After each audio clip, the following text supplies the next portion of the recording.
Okay, so welcome here again, everyone. I am Bishop Jason Zinko, the Bishop for the MNO Synod, and with me is Deacon Michelle Collins, who serves as the assistant to the Bishop. And so we are here to talk about small group ministry and talk a little bit about what that means for us and how we think that could be really positive for our synod and for your congregations as well. So we're going to walk through some of that material today. And we're hoping that what we'll do is give you a better understanding about what small group ministry is all about. All right, so let's let Dave into the room. So Dave Labdin is a priest at St. Aidan's Anglican Church in Winnipeg, and I just asked him to come and share a little bit about his congregation's experience with small groups. I was just in the process of introducing you, so I was just saying that I asked you to kind of be part of this conversation just really briefly, because at a colleague gathering this summer, you shared about how small groups had been such a vital part of your congregation's experience of COVID and how it really sort of helped sustain and strengthen maybe even community and connection. And so I just would love it if you would share a little bit about your experience. So thank you for being part of this as we seek to generate some energy. So thanks for being here. What can you tell us about the impact and role that small group ministry had in your congregation over the last couple of years? Okay. Firstly, thank you for the invitation. It's good to be with you all this evening.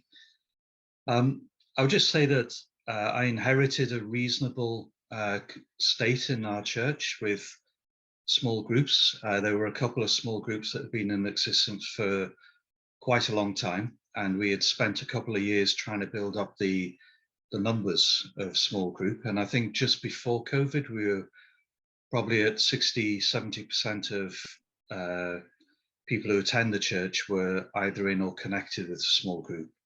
So we were in a good position, although not all of those groups were particularly healthy. But when we started COVID, we made a concerted effort to re-energize the small groups and to ask each member of the small group to keep in touch with others. And then we created something called cords, based on the passage in Ecclesiastes, which says a cord of three is not easily broken.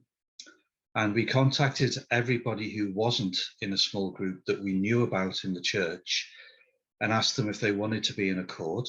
And we connected them with at least two other people by phone, email, or Zoom, or all three. And we just literally asked them to stay in connection with each other. And I seriously believe that through, especially the first hard year to 18 months of COVID, the small groups and the cords really worked. They really kept in touch with each other. And then as we developed online stuff with the church in general, they just connected with that and stayed connected with the church as a whole. And the other thing that was very much kind of a God instance rather than a coincidence was that we had just started as well going through the Bible in a whole year using the Bible Project. So we connected that to the small groups and to the cords and with online blogs, and it just really generated connection, caring with one another. We saw a lot of people looking after each other through practical ways, dropping off food, giving rides to places, and staying in connection. We tried through our kind of church group, which is called a vestry, to ring everybody on a regular basis, but that was really hard work and didn't naturally work. But the small groups and the cords, because of connections and friendships, really did work, and it was fantastic. And as we come out of COVID, if we have, the reality is that those small groups have actually grown even more. The cords that we had have either developed into new small groups or have just recognized that they don't need to carry on in that way. and so have either joined another small group or have just decided to stay connected on online or in person as we go back. And so we've followed up this year with a kind of theme in our Sunday teaching linked to a theme that can go in small groups, so that the small groups are doing a study once a month on a theme that links to what we're talking about in the 4 Sundays. And that's really helping people stay connected and interested as well. It's a very succinct summary. No, it's really great. I just appreciate that. Yeah, I mean, you've said so much that we will continue to expand in, right? So in our training, we'll talk a lot about what are the different models of small groups, what are the different ways that you can organize a small group, how do small groups relate to the larger worship context.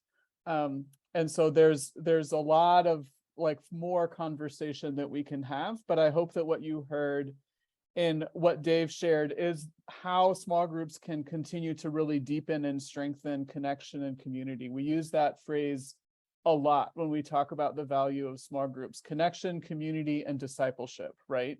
That the purpose of small groups is to draw people into relationship with one another, to keep them connected to the larger ministry of the congregation, and to deepen their engagement and understanding and awareness of who God is in their lives, and also to sort of strengthen their ability to articulate that in conversation with other people.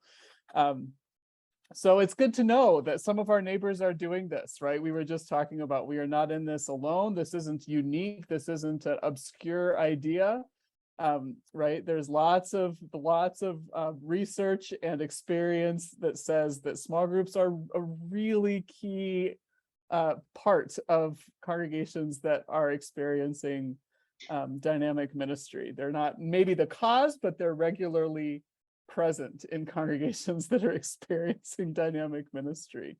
But they take intention, right? It takes intention. It takes some organization. It takes some structure. It takes some initiative.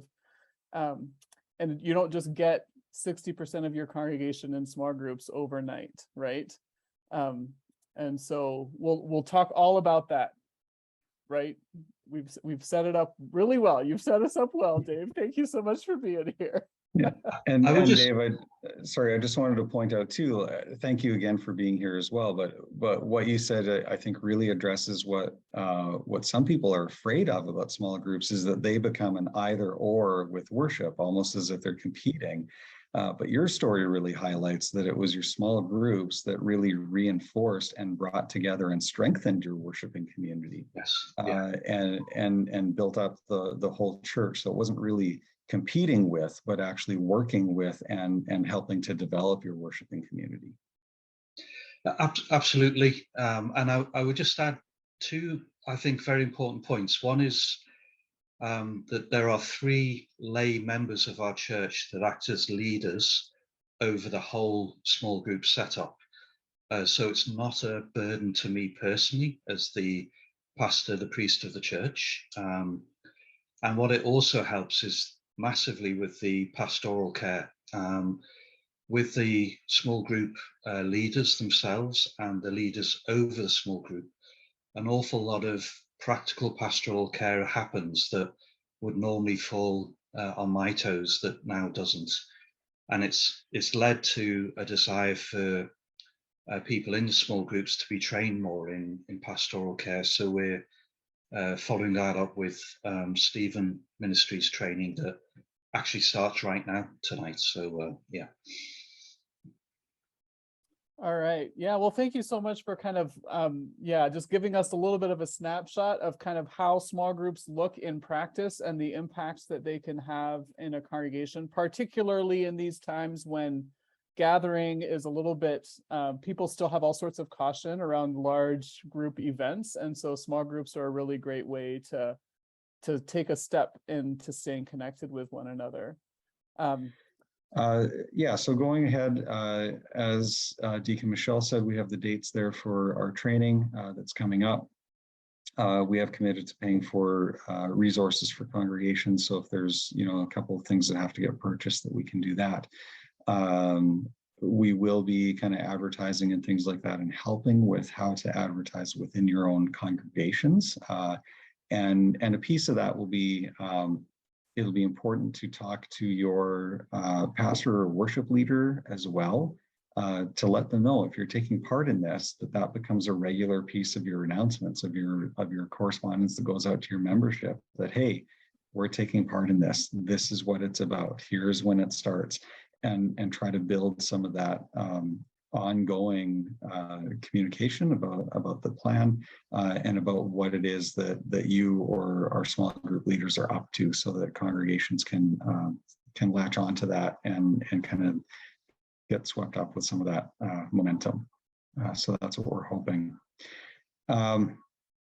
And then, as I said, we're asking people to commit for kind of one go around, but if it becomes a thing that is an ongoing thing, that would be great as well. And last thing, if your pastors or church leadership have any questions about it, ask them to contact me or Deacon Michelle about this. We'd be more than happy to talk them through the plan, about some of the expectations that we have for our leaders and their role in supporting this, and especially if they've got, you know, one or two or more people committed to leading small groups, about who those people are and specifically how they can check in with them. Because again, we are interested in everyone being successful in this, and we're interested in this having a real impact in our congregations. And so that is our number one focus through this program.